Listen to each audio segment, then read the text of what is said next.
How has participation in high school sports changed in the past few years since the levies haven't passed? Well, it's changed in a lot of ways. It's really hurt our freshman and JV teams, and it's really crippled some varsity teams. Some varsity teams, we now barely have enough kids to field for full squads. Well, the past few years, obviously here at Glen Este High School and Amelia for that matter, it's become really difficult to field enough sports teams, to have enough people participating in the sports teams to even compete.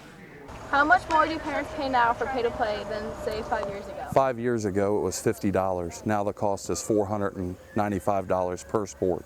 In all sports, it's really crippled the spring, because what we're finding out, kids won't pay for a second or a third sport at $495. So it's hurt spring more than fall and winter, and what you're finding is we don't hardly have any more three-sport athletes because of the money.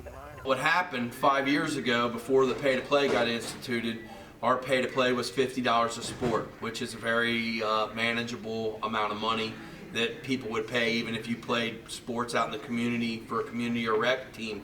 That'd probably be about what you'd pay.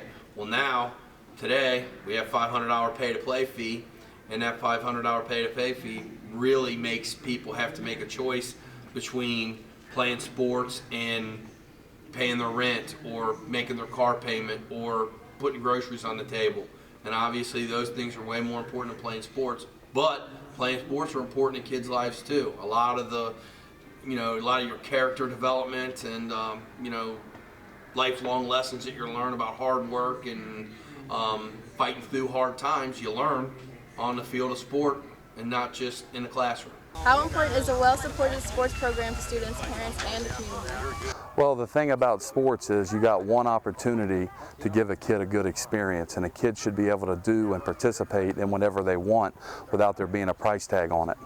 To be well-rounded, you need participation in everything, and I think that successful programs like band, chorus, and athletics is the morale of your community and the backbone of your school. The reason you play sports is to learn how to get along and interact with other people, to gain some work ethic, and to make in general your time in school a funner thing. To have more fun being around your friends. And so you don't really do sports just to try to gain a scholarship, because most people aren't going to get a scholarship. But the most important thing about sports are the work ethic and character building that's done in the playing of those sports. They're going to pay dividends that are paid down the road. They're going to make people better employees when they get out in the workforce. They're going to make them better moms and dads, because they're going to know what kids are going through. And that's the main reason you play sports. It's not to try to win a scholarship. But when you put a $500 pay-to-play thing in there, it makes the availability and the opportunity for kids to play sports go down immensely. We have a chance to reduce the pay-to-play fees, in addition restoring and protecting other vital services for all West Clermont students. What would you say to West Clermont voters with regard to the operating levy on the ballot this November 5th? What I would say to the voters is think back hard when you were a kid in school, and having money only determined what type of house you lived in or what type of car you drove.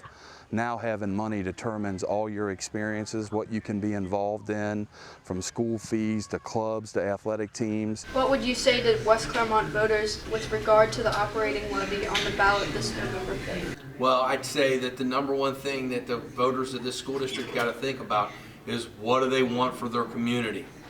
All right, if they want a community with strong schools that have a lot of opportunities for the kids of the school district, then they're going to vote yes.